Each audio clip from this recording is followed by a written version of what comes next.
Senhor, meus irmãos. Queridos, pegue sua Bíblia, por favor, abra ela comigo.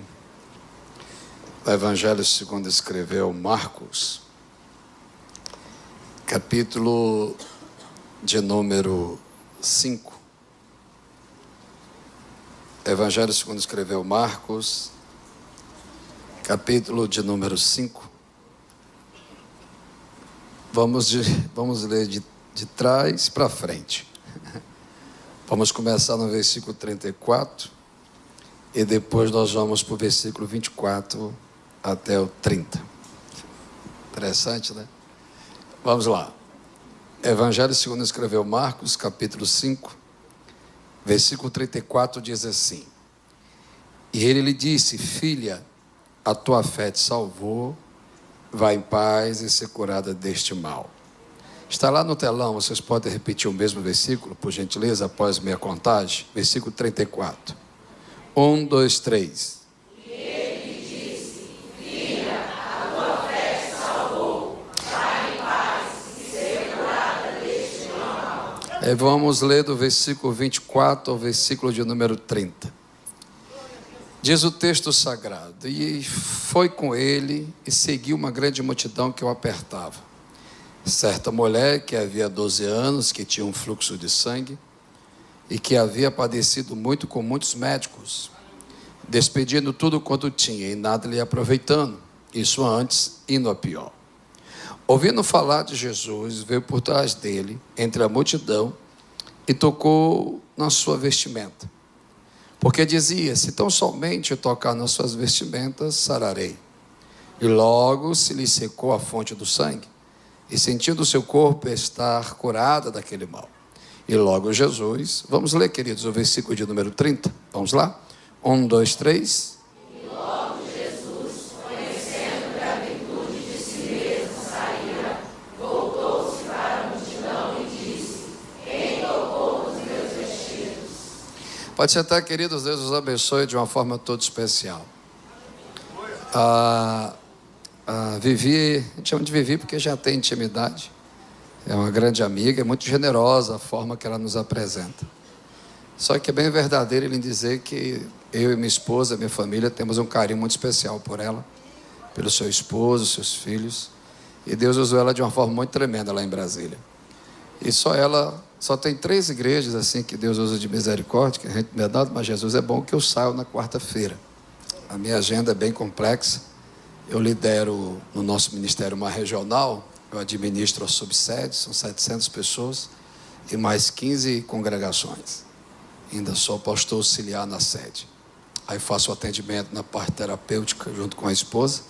Nós atendemos terça, quinta e eu descanso na segunda, né? Que eu não sou de ferro. Aí eu também saio para namorar na segunda-feira.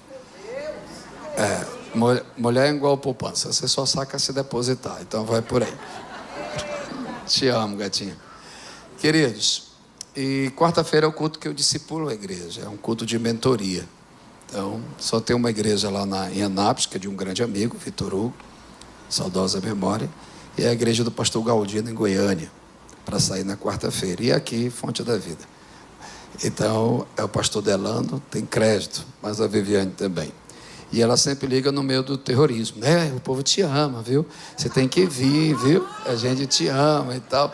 Eu digo: eu não falei nada, não, mas eu já estou falando. Eu digo: alguém conhece ela assim? Alguém sabe? Tá. Queridos, é um grande prazer estar com a minha esposa. Te amo, gatinho. Obrigado pelo elogio, você me deixou vermelho. Vamos voltar para o texto, queridos. Orando por vocês nessa madrugada, o Senhor me visitou com essa expressão, e é onde vamos trazer a dissertação. Quebra de ciclos. A própria expressão ciclo, mas a quebra de ciclo é sobre aquilo que é transferido. Quem estava ontem aqui? Quem recebeu de Deus ontem? A misericórdia triunfa sobre o juízo. E hoje o Senhor está me impulsionando em 30 minutos, 40, transmitir a vocês uma palavra de fé sobre quebra de ciclos. Quais os ciclos? Certos ciclos de sofrimentos que vão se repetindo, de geração a geração, de ano em ano. São dias novos, problemas antigos e sofrimentos antigos que não são superados. Dias novos e comportamentos antigos que não me permite a viver o novo. Então hoje eu quero ser uma voz, segundo a sua bondade, de Deus para você. E especificamente nesse texto. O Evangelho de Mateus, Marcos e Lucas, segundo a visão teológica de algumas escolas, é chamado de evangelhos sinóticos, pois eles têm uma metodologia bem definida. As três culturas que estavam na hegemonia mundial na época, que influenciavam o mundo, era a cultura judaica, cultura romana e cultura grega. Gregas pela sua visão racional e filosófica, que até hoje faz parte das cadeiras intelectuais do mundo. Segundo, os romanos pela sua visão política e bélica, a qual dominou o mundo por muitos séculos. E terceiro, a visão ortodoxa e teológica judaica. Então, para alcançar o mundo naquela época, de uma visão de missiologia, uma cosmovisão, era necessário ter uma literatura evangelística para apresentar Cristo para essas três culturas, e através delas foram para as nações. Quando eu digo isso, é que esses três evangelhos são direcionados especificamente para provar Jesus a três culturas bem definidas. Por isso que Mateus, quando ele vai escrever a biografia do mestre, ele apresenta a biografia de Jesus como Messias. E você vai para a genealogia do capítulo 1, que dentro da genealogia de Davi, Jesus se apresenta como Messias. Marcos, que tem a menor literatura, 16 capítulos, porém, mostra na biografia de Jesus com 19 grandes milagres, provando que Cristo para os romanos tinha autoridade sobre as doenças, sobre os demônios, sobre a natureza e sobre a morte. Os gregos recebem de Lucas, o médico amado, aquele que nós chamamos o evangelho mais científico, mais técnico. Ele vai provar Jesus para uma cultura cética, que a sabedoria de Jesus era tão maior do que a de Sócrates, que as pessoas deixavam de ir para o templo, iam para a praia e iam para o vale ouvir a mensagem de Cristo. O evangelho de João é o chamado evangelho apologético, pois ele não está nessa síntese ou nessa dissertação de provar Jesus para uma cultura, mas para confirmar para a igreja a divindade de Jesus. Por isso que no capítulo 1 de João, se você faz uma comparação com o capítulo 1 de Mateus, Mateus apresenta a genealogia de Jesus terrena. Aleluia. Mas João vem e apresenta Jesus assim: no princípio era o verbo estava com Deus e o verbo era Deus. Por que você quer dizer com isso? É porque esse texto que lemos vai se repetir tanto para a cultura judaica como para a cultura romana e para a cultura grega. E os evangelistas vão dizer um homem chamado Jairo. Para os judeus ele dizia um homem chamado Jairo, chefe da sinagoga. Para Marcos vai dizer um homem chamado Jairo, que é o principal da sinagoga. E Lucas vai dizer o príncipe da sinagoga. Porque para os gregos quem representa a divindade é um príncipe. Para os romanos quem administra um santuário que tem leis religiosas e leis civis, porque a teocracia judaica ali se manifestava, era alguém que deveria ser chamado principal. E para os hebreus, os israelitas, quando alguém era chefe da sinagoga, que viu da revolução dos macabeus, que quando eles não aceitam, quando Antíoco IV, a primeira profecia de Daniel se cumpre sobre o dia da assolação, e sacrifica um pouco sobre o altar, os judeus saem e fazem réplica do templo, onde é um símbolo de fidelidade. Então, para os judeus, quando alguém tem a administração deste lugar, é alguém que é reconhecido como chefe. E o interessante do contexto é que esse homem se destaca nas três culturas: como príncipe, alguém vai entender, como chefe e como principal. Mas quando ele vai a Jesus, nenhum título, e quando um chefe da sinagoga, só para título de informação, recebe essa autoridade, ele recebe três poderes de autoridade. Ele recebe a autoridade intelectual, que nada, nenhuma literatura, nenhuma pregação, me dê sua atenção, pode pregar e ser ensinado dentro da sinagoga se não passasse pelo crivo intelectual e teológico do chefe da sinagoga. A outra autoridade que ele recebe o poder teocrático, porque Israel podia estar na regência romana, mas se alguém recebesse a autoridade do templo, ele recebia leis, então ele era um juiz de direito. E terceiro, aí vamos pegar o mistério, ele ficava na porta da sinagoga para determinar quem era cerimonialmente puro e apto para entrar, adorar e receber o benefício de Deus. Segurei.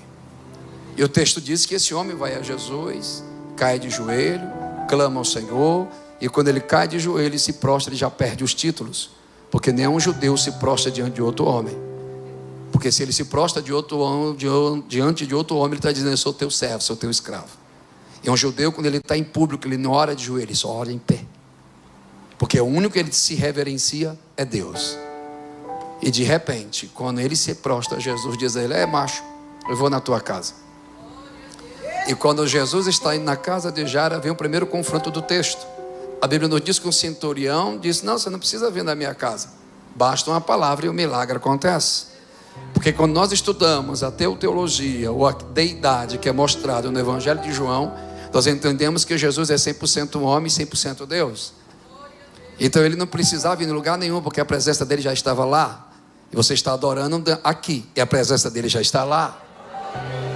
A sua ansiedade não vai acrescentar nada, mas a sua dependência de quem ele é pode acrescentar tudo. O Senhor está aqui. E a Bíblia nos diz que quando Jesus está indo, porque entre a promessa, eu entendo, Vivi, que Jesus só bastava dar uma ordem a Jairo: tá bom, tu se ajoelhou, tu se prostrou, tu me adorou, então a palavra minha já dá, pronto. Mas a Bíblia nos diz que Jesus só diz assim para ele. Jesus não disse: eu vou curar, vou fazer um milagre.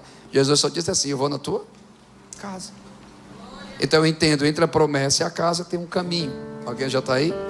Entre a promessa e a casa tem um.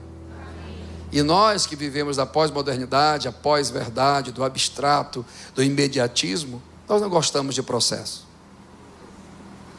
Nós queremos que Deus fale agora. Eita, Jesus, não quer pregar isso não. Aí, a gente já quer que aconteça amanhã. É a fé de micro-ondas. Mas Deus não trabalha para suprir caprichos. Deus trabalha para suprir propósitos. Entre a minha necessidade e o propósito dele, ele vai enviar o propósito.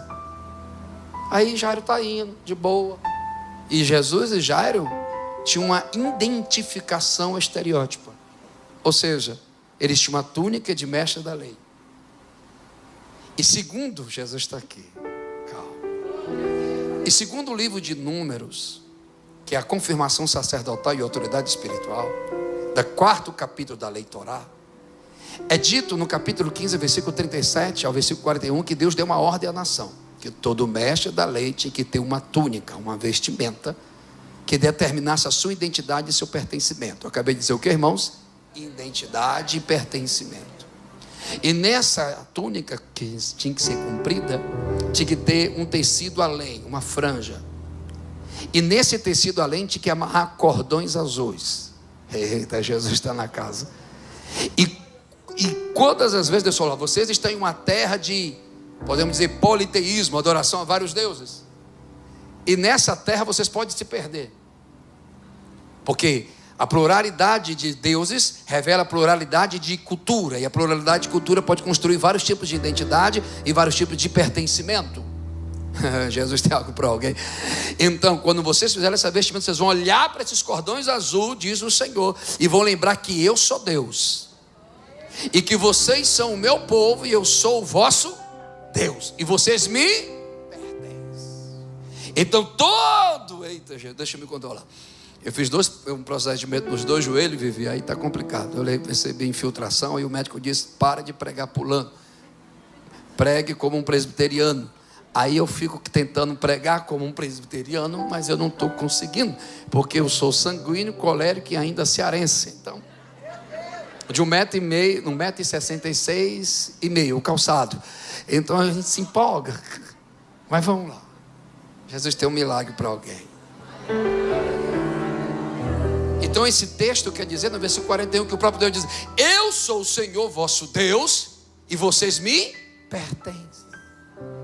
Vocês têm uma identidade, um pertencimento a mim, para vocês não se perderem. Mas o que tem a ver? Todo mestre da lei e a túnica de Jesus era tão destaque que os romanos fizeram o quê? Lançaram a sorte sobre o tecido. Então, tanto Jairo, vem comigo por favor, como Jesus no meio da multidão se destaca.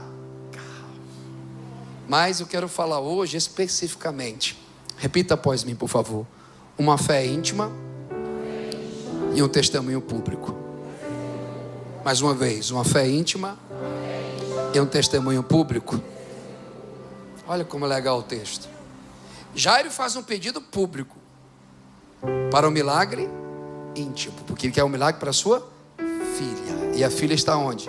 Em casa. E o texto diz que quando Jairo está indo, aqui tem mestres, tem pessoas acadêmicas, nunca subestimo quem me escuta.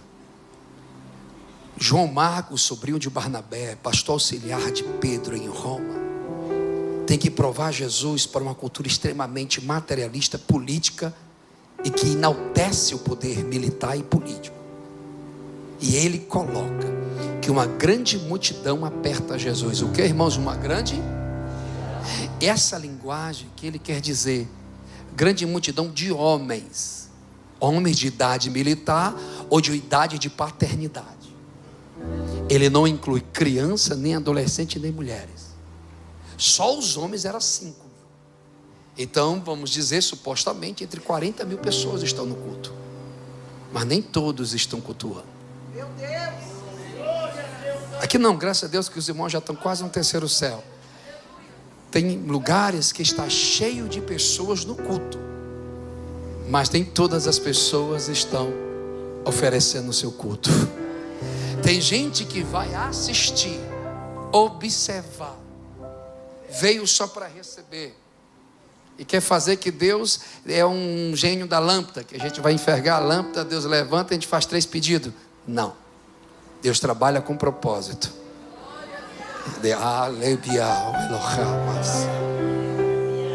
De repente a Bíblia nos diz que no meio da multidão, missionária amada, enquanto os evangelistas, tanto Mateus, Marcos e Lucas, faz destacar o nome próprio do homem, o título do homem e a autoridade do homem, os evangelistas não sabem o nome da mulher.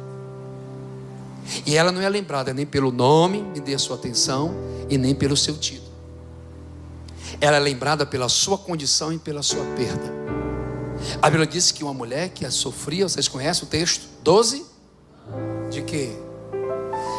Eu posso estar com aparência de 33 anos? Não, 35. Foi o rapaz que falou que me vendeu o tênis. Ele falou. Mas eu estou com 45 anos de idade, eu faço parte de uma escola que a gente chama biblicista. Nós não precisamos forçar o texto e a Bíblia não precisa de ajuda. Nenhuma intelectualidade, nenhuma filosofia, nenhuma escola teológica, ninguém aqui, inclusive eu, tem poder algum para julgar a Escritura. Mas a Escritura tem todo o poder e autoridade para julgar todos. Ninguém aqui. Se você viveu 2000 anos e é divino, você pode julgar a Escritura. Mas se você não viveu, você é alguém que pode morrer hoje. E se ninguém te enterrar daqui a 3 horas, você vai feder como decomposição em qualquer animal. Mas esse texto já atravessou 2000 anos e permanece vivo. Quem pode adorar Jesus? Então vamos desarmar, vamos abaixar a bola. Somos nada diante da graça. Que o que você tem chama a atenção de homens, mas Deus é atraído por quem você é. A Escritura diz que a mulher é lembrada pela dor. E a Bíblia diz que ela estava perdendo tudo, gastando com a ciência, pois a ciência resolve aquilo que é natural, mas não pode resolver aquilo que é sobrenatural. Mas aí que me chama a atenção. Do nada, velho, olha a minha linguagem jovial. Do nada, cara. A Bíblia diz, aleluia, que ela ouviu falar de Jesus. E ela vem para si mesma. Se eu somente lhe tocar, eu serei. Ou seja, ela enxerga o milagre antes de pedir. Ela atravessa a multidão sozinha. Toca nas orlas do seu vestido. E o texto diz que imediatamente ela é curada. Então, a atitude dela é íntima, a fé dela é íntima, a ação dela é íntima, e o milagre dela é íntimo. Porque a Bíblia nos diz que assim que ela toca, acorde por favor, imediatamente ela é curada. Então vou embora. Ninguém me ajudou. Os judeus vão me tratar como excluída cerimonialmente. Os romanos, pela questão do tributo, eu sou um peso, sou doente. Para os gregos, eu sou alguém que recebeu a maldição dos deuses. Então, ninguém dessa multidão sabe quem eu sou. E se souberem, vão me condenar e ainda vou ter que indenizar todo mundo. Porque cerimonialmente eu estou imunda. Então, cada pessoa que eu toquei na multidão, eu tenho que indenizar. E se eu não indenizar, acorde, por favor, e vou ser apedrejado. Então, eu não tenho que dar opinião para ninguém. Já recebi o meu milagre. Eu vou voltar para casa. Mas aí, rapaz, me confronta. Porque a Bíblia nos diz que, acabei de dizer que o Evangelho de João apresenta que Jesus é 100% homem e 100% Deus. E Isaías diz assim, acho que alguém vai vir comigo e vai adorar. Antes que houvesse dia, eu sou. Além de mim não existe outro Deus. Eu sou o Senhor que conhece as trilhões e bilhões de estrelas do mundo, no universo. E cada um eu chamo pelo... É este Deus que conhecia a multidão, cada nome, cada família, cada endereço, Cristo sabia. E como eu estou pregando para pessoas inteligentes, eu te desafio a pensar comigo. Se ele conhece todo mundo na multidão, por que ele tem que largar Jairo no processo e voltar para a multidão e dizer assim: alguém me tocou? Se ele já sabia que a mulher recebeu o milagre, e se ela já recebeu, ela já tinha fé. Mas por que ele persistiu? Alguém me ajude a pregar, irmãos, que eu tenho que pegar o voo daqui uma hora. Vamos lá. Vou ter que correr. A gente vai comer cuscuz? Não, vai ter cuscuz hoje? Não tem cuscuz? Jesus me trouxe para pregar, não preparou um cuscuz? Eu vou lhe perdoar, viu? Porque a minha esposa está toda elegante de amarelo, aí a minha fome mandou me cuscuz.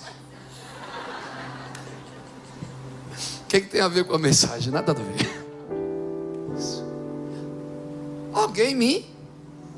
Eu acho que alguém chegou para Jesus. Jesus, pelo amor de Deus, acabamos de ganhar um juiz de direito intelectual, o reitor da faculdade. E tu está perguntando se a multidão te tocou? A multidão está te apertando. Ele diz: calma, macho. Vamos voltar lá para aquela frase. Está no culto não quer dizer que está cultuando. Está apalpando não quer dizer que está tocando. Porque aqui não, graças a Deus que não precisa dessa advertência. Mas tem pessoas que querem atribuir a dirigente do culto, ao pregador do culto, toda a responsabilidade da manifestação sobrenatural. Não. A forma que você vê o cultuar vai determinar a forma que você vai sair daqui. A forma que você está adorando vai provocar o seu milagre. A forma que você está atraindo. Cadê os adoradores? Ainda tem aqui. Entenda isso. O seu antagonismo, o seu temperamento, as suas opiniões pessoais, nada disso provoca milagre. Davi entendeu. Davi disse: Senhor, eu sou rei, só o meu exército tem 1 milhão de soldados, eu tenho um trono, eu tenho uma coroa, eu posso fazer qualquer coisa, mas porém não posso mover seu coração. Eu lhe daria todos os holocaustos, ou seja, todas as fazendas do reino eu te daria para o Senhor me fizer misericórdia. Mas porém eu descobri uma coisa: tu não pode rejeitar, Senhor, um coração quebrantado e um espírito contrito. Cadê os quebrantados desse ambiente? Levante as mãos, atrai a presença dele agora. Toque!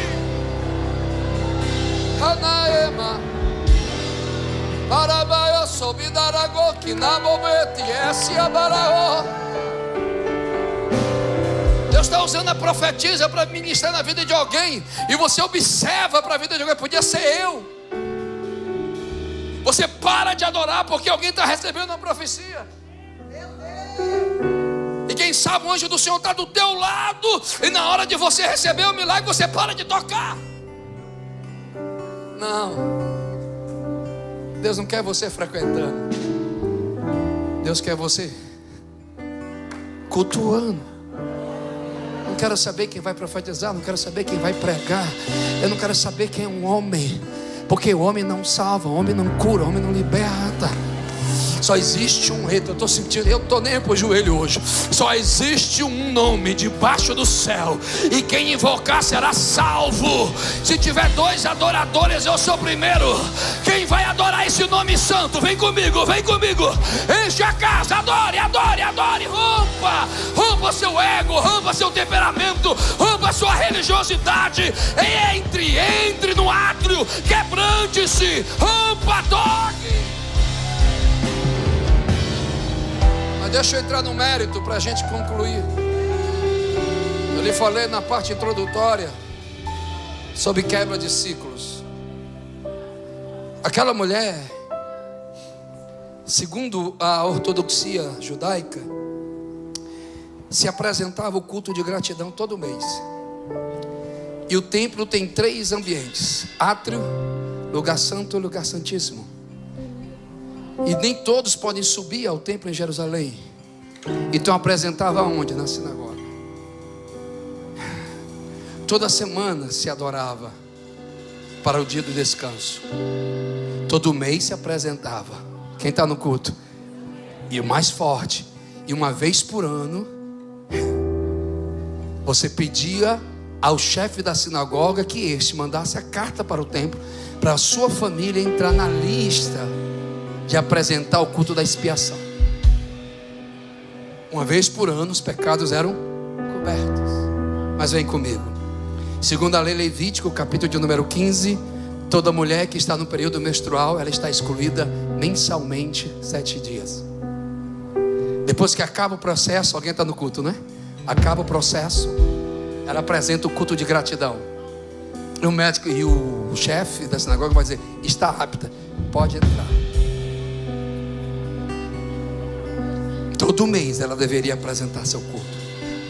Todo mês ela saía da exclusão para a inclusão. Mas de repente a hemorragia não passou. Aleluia.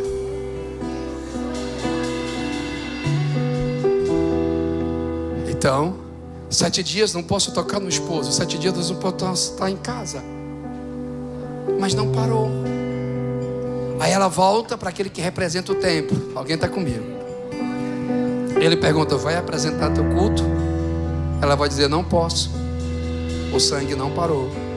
Então você está cerimonialmente impura, não pode entrar. Procure a medicina, trate e depois volte. Entre só se você é perfeita. Então o ciclo começou. Alguém pegou? Primeiro mês, a voz diz: imunda está. Segundo mês, uau, eu não sei se eu termino essa mensagem ou não. Imunda está. 12 anos, 144 vezes a voz disse: não tem jeito, não pode, imunda está. 12 anos de um ciclo interminável, sem seus pecados cobertos. Um ciclo que, de uma estrutura psicológica, cognitiva, estava se esvaziando, fisiologicamente estava se esvaziando, financeiramente estava se esvaziando. Quem vive eternos ciclos de sofrimento, pouco a pouco a vida vai embora e a pessoa não está vivendo, ela está sobrevivendo. E tem gente que está nesse ambiente que você tem consciência da sua existência, você tem consciência da falta de ressignificância de vida que você tem. Se submetido a certos relacionamentos abusivos, certos traumas que não superam, certas dores que não rompem. Mas desculpe, minha esposa disse que minha abordagem é um pouco agressiva, que eu sou daquele tempo que 2 mais 2 é 4. Ninguém vai fazer por você aquilo que você tem que fazer. Ninguém vai amar você como você deve se amar. Ninguém vai perdoar você daquilo que você tem que se perdoar. O Espírito do Senhor está me tomando. Pare de franquear para os outros aquilo que você tem que assumir. Pare de esperar nos homens aquilo que você tem que fazer.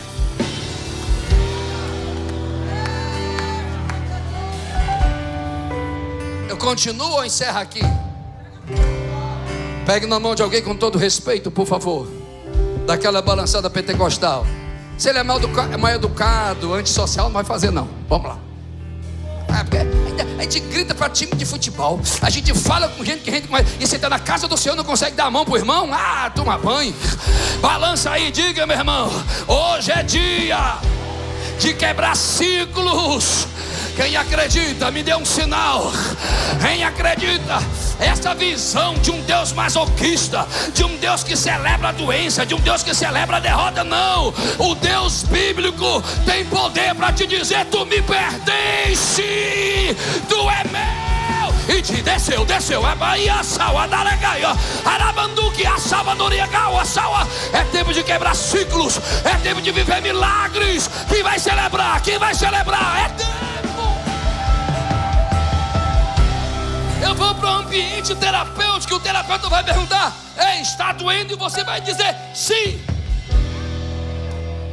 E aí ele vai perguntar: por que está doendo? Por causa disso, disso e disso. Mas no final vai te perguntar: e aí? Por que tem que continuar doendo?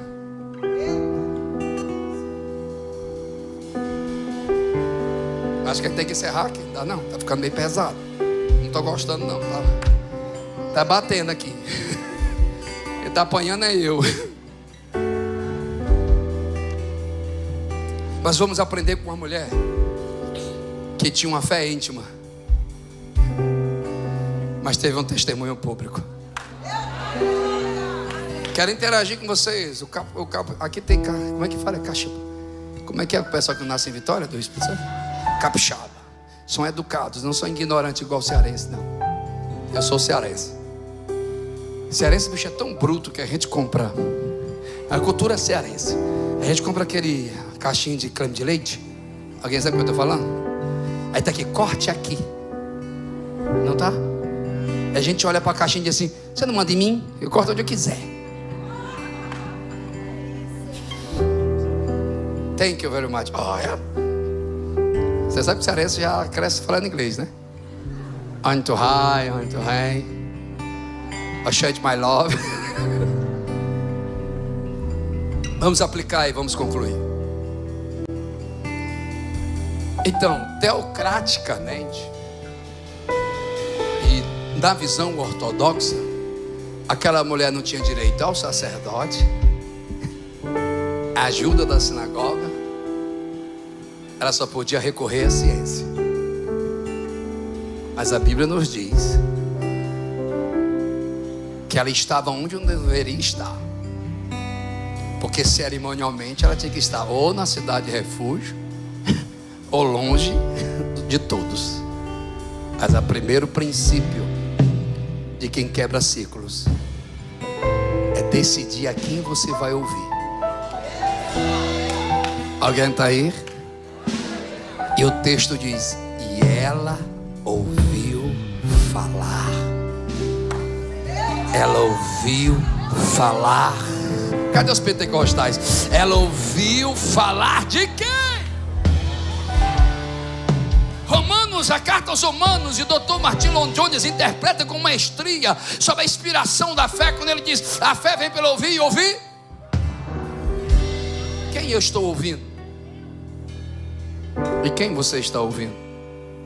E quando a Bíblia quer dizer que ela estava ouvindo falar de Jesus, porque Jesus quebrou protocolos.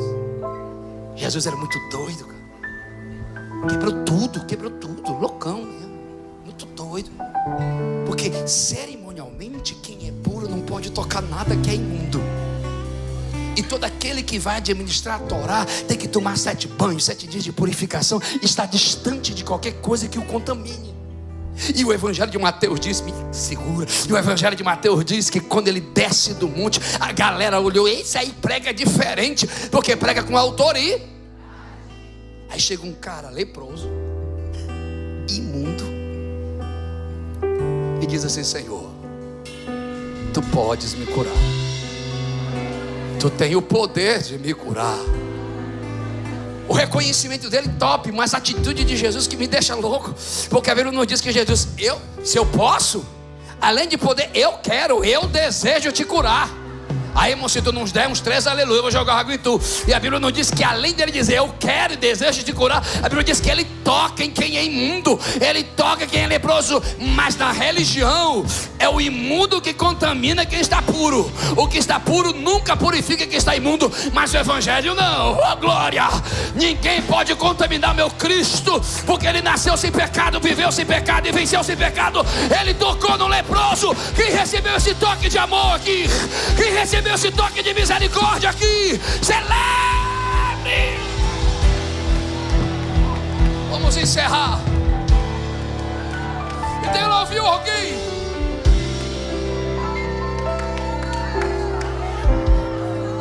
Ela ouviu sobre um mestre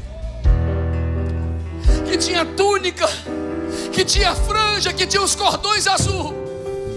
Mas ela ouviu falar de um mestre que não dizia imunda. Ela ouviu falar de um mestre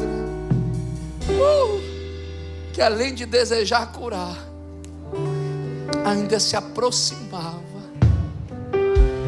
e tocava. Levante a mão só quem tem fé, mesmo que seja pequena.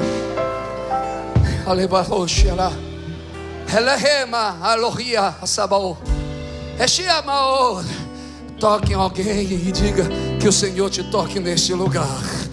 Toque na mão de alguém e diga que o Senhor te toque agora. Quem sabe neste toque o sangue de alguém vai ser mudado. Quem sabe neste toque os órgãos internos que estão doentes serão curados. Quem sabe essa depressão vai ser rompida agora.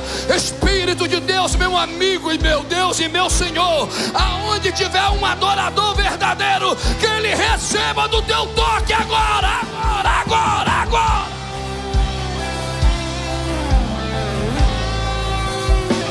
Deixa eu concluir.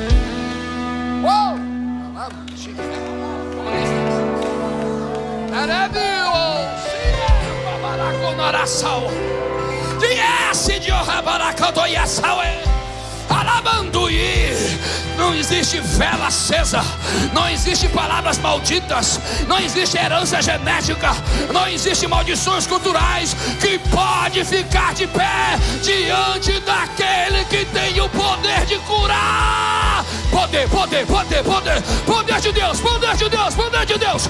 E te dá Maria, alaçal. Não pode, é Ele. Eu preciso.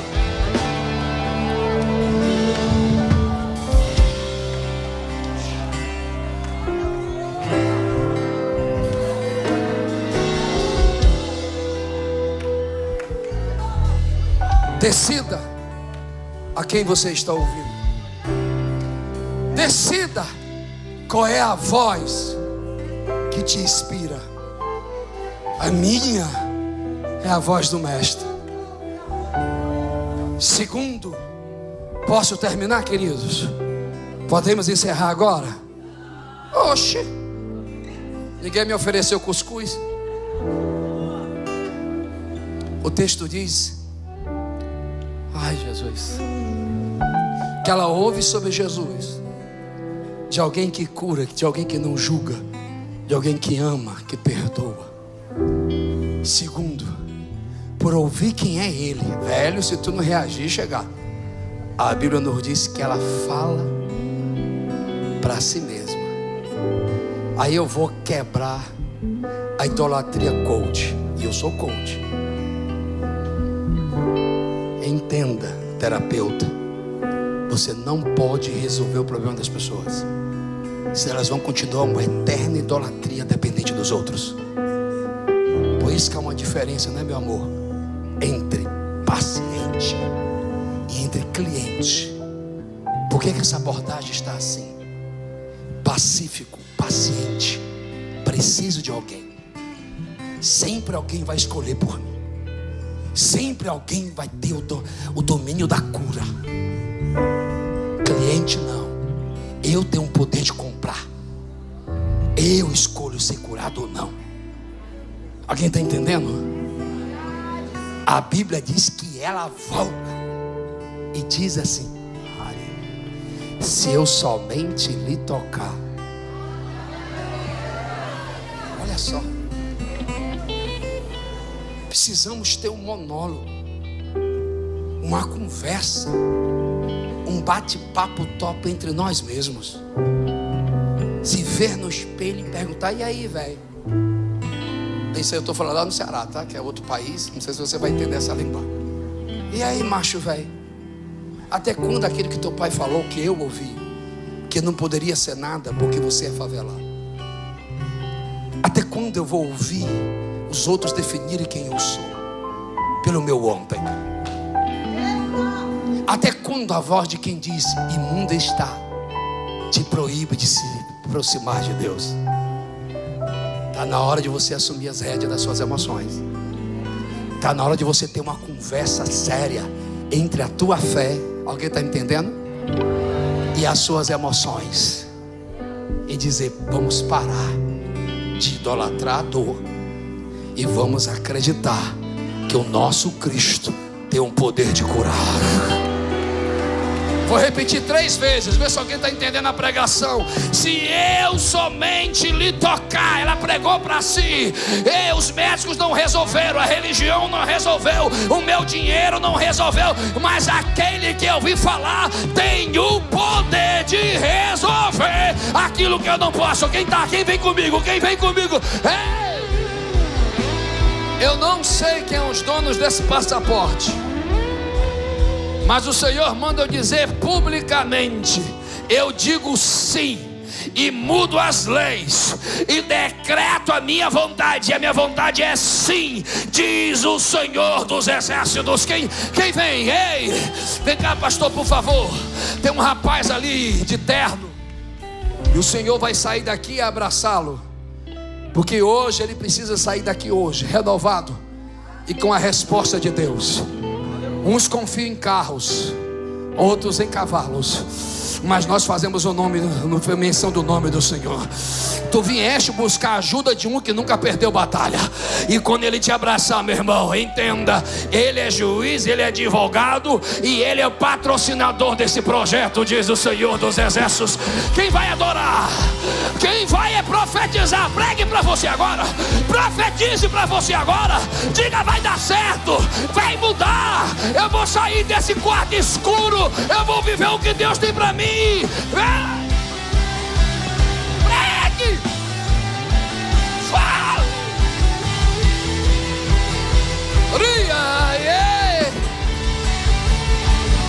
Ele tem cura por corpo, ele tem renovação para o espírito, mas ele também tem a cura da alma. Alma, identidade do indivíduo, emoções, sentimento, intelecto, volição, consciência e livre-arbítrio. Tudo isso é o conjunto da alma.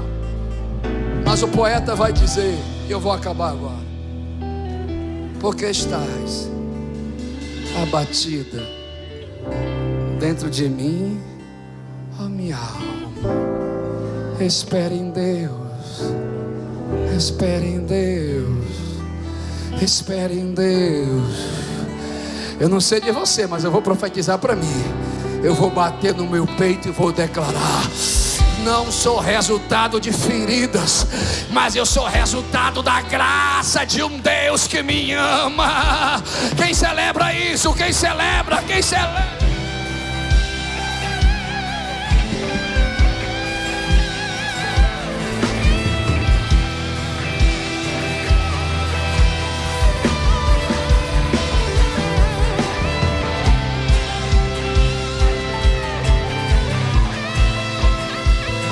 Desculpe por me emocionar, mas eu preciso encerrar. Quebra ciclos quem escolhe ouvir sobre Jesus. Quebra ciclos quem assume a liderança do seu coração.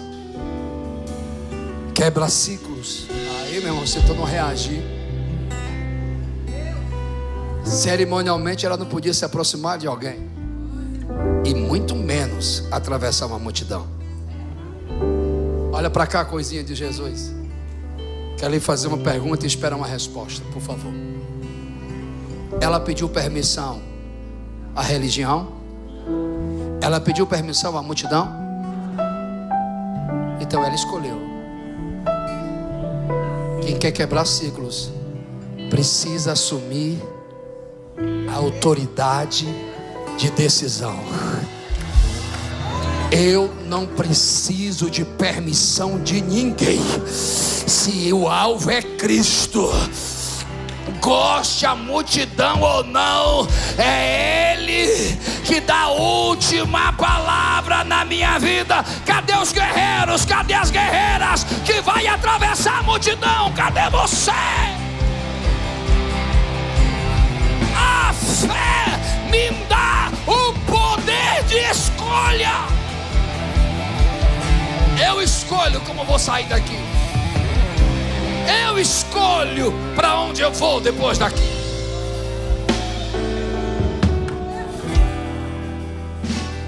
Existe uma frase que eu prego para mim todos os dias: eu sou livre para escolher o que eu bem quiser da minha vida, mas serei eternamente escravo das consequências da minha escolha. Até quando vamos pedir permissão a pessoas que não nos ajudam em nada? Até quando vamos pedir permissão a quem nos feriu para a gente ser curado? Algumas pessoas me interpretam como se eu fosse um cara arrogante, prepotente. Não, velho.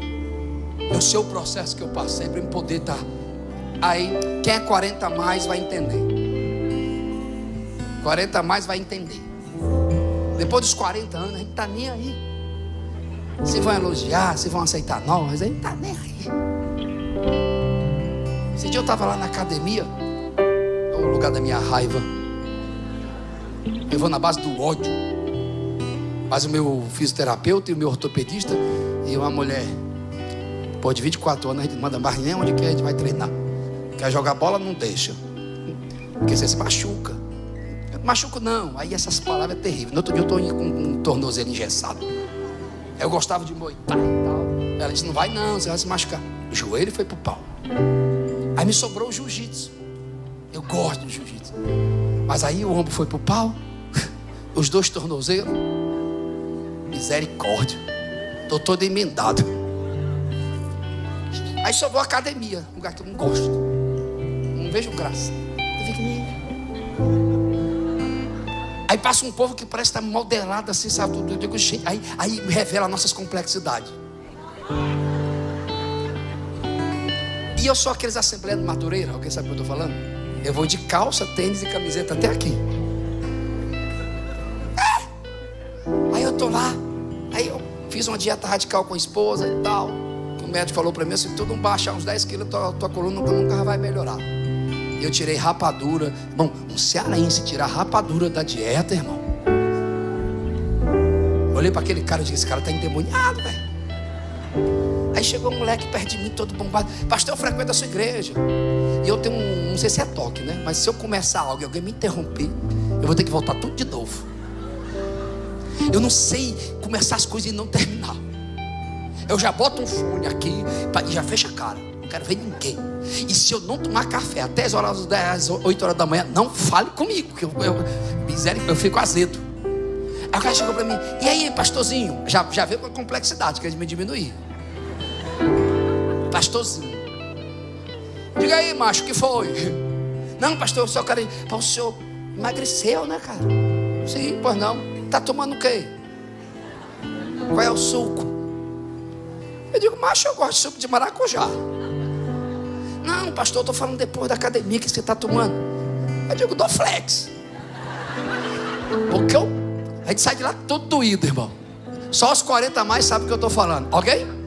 Alguém? O que tem a ver com a mensagem? Nada a ver. Essa papacada vinha agora. Termino. Escutar. Decidir. Tocar.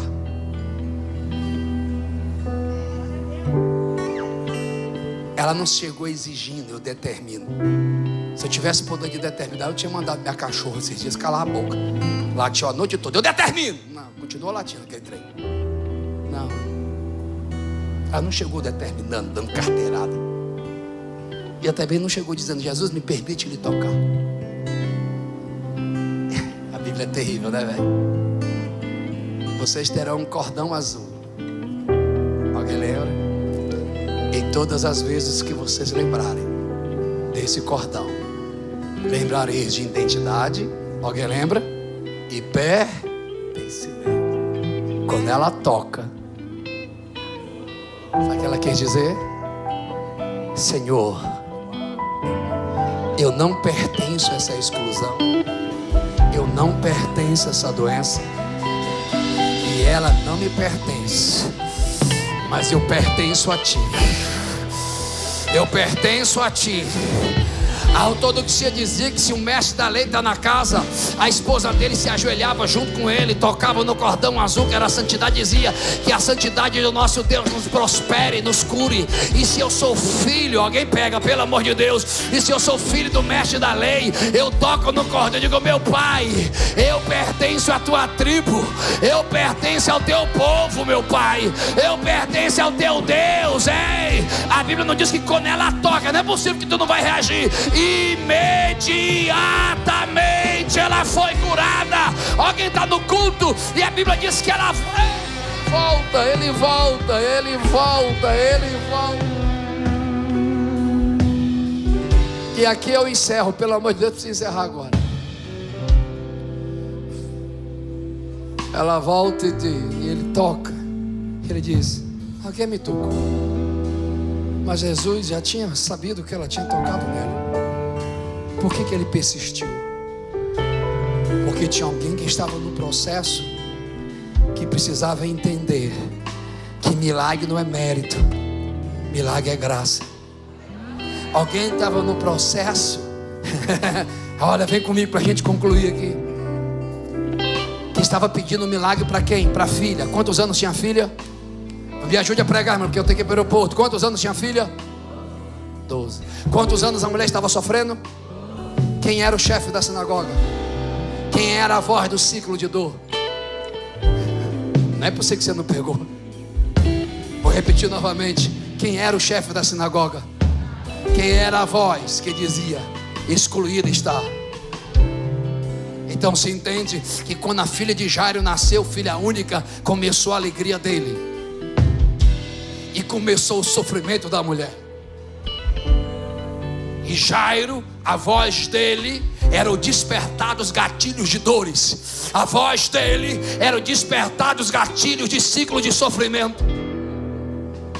O que Jesus fez? A Bíblia é terrível, cara. Fez as duas vozes se encontrar. Velho Testamento e Novo Testamento. Tribo do Velho e tribo do Novo. E quando eles se encontram, a voz de Jairo para a mulher excluída, mas a mulher cai de joelho e diz: Senhor, foi eu que te toquei. E qual foi a voz de Jesus para a mulher? Alguém lembra? A tua? Não.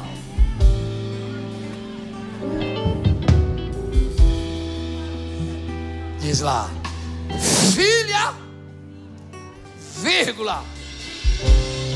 Sabe o que Jesus quer dizer?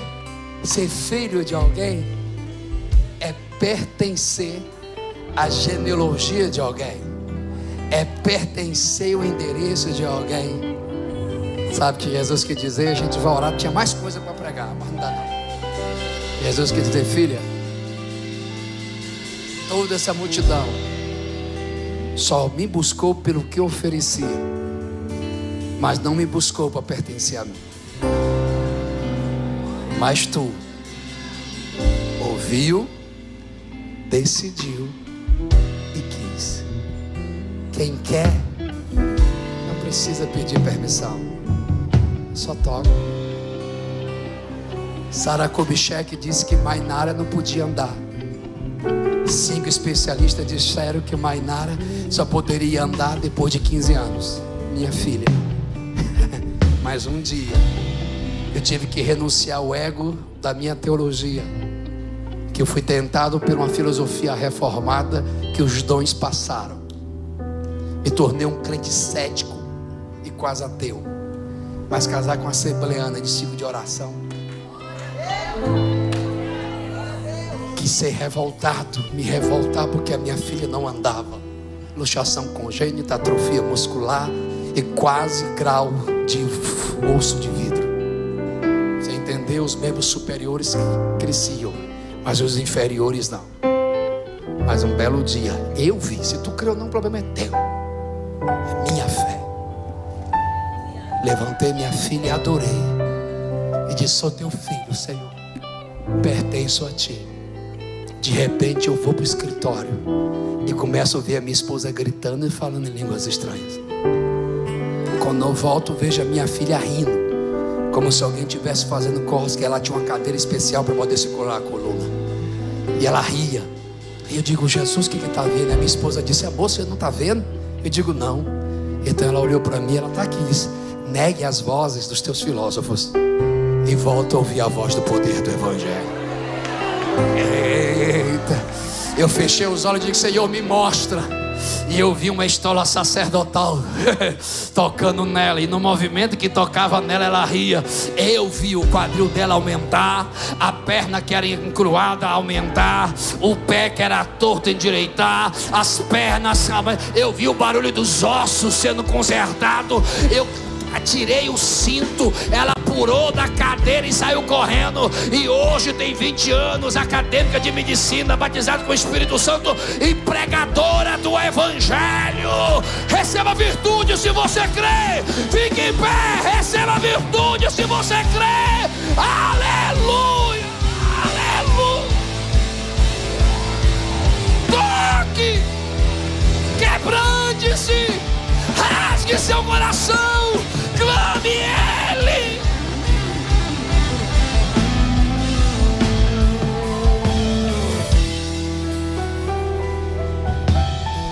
O meu menino TEA, de transtornos espectro autismo não verbal, hoje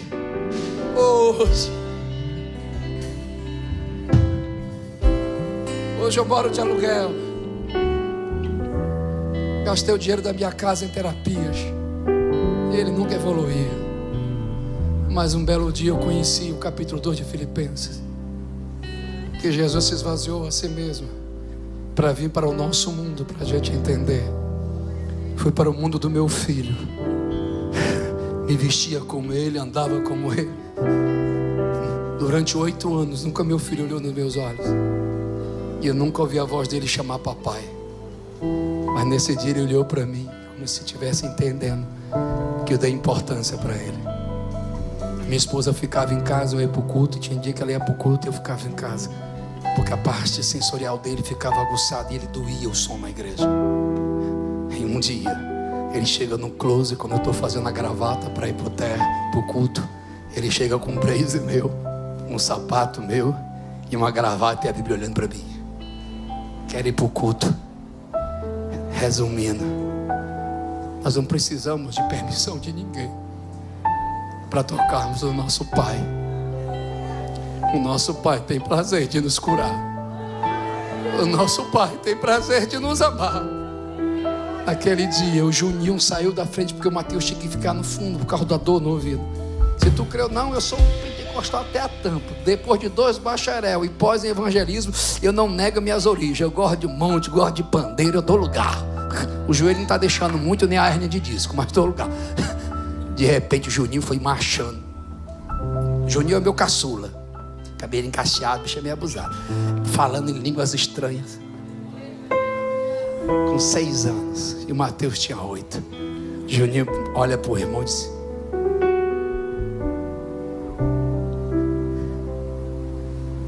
Juninho disse, e o Mateus? Aí Juninho bota a mão na cabeça dele. Jesus batiza ele com o Espírito Santo. Hoje o nosso menino fala em línguas, lê, escreve, é esportista e tem um chute muito forte. Eu não sei para quem é essa palavra. Era para mim ter terminado 5 horas. Mas tem alguém que precisa tocar no Senhor hoje. Posso chamar aqui na frente? Mas eles vão acabar me atropelando aqui.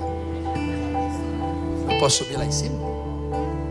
Eu só quero orar. Me dê minha voz. ignorante. Quem recebeu essa palavra? Quem vai tocar no Senhor hoje? Não precisa não. Eu quero orar em 2 minutos. 2. Aqui na frente. Mas só venha se você entendeu que a decisão é sua, a escolha é sua, a fé é sua. Só vem se você se enxerga como um filho de Deus que acredita que Deus tem virtude para você hoje. Quem precisa desta oração? Corra, corra. Quem vai cantar? Venha.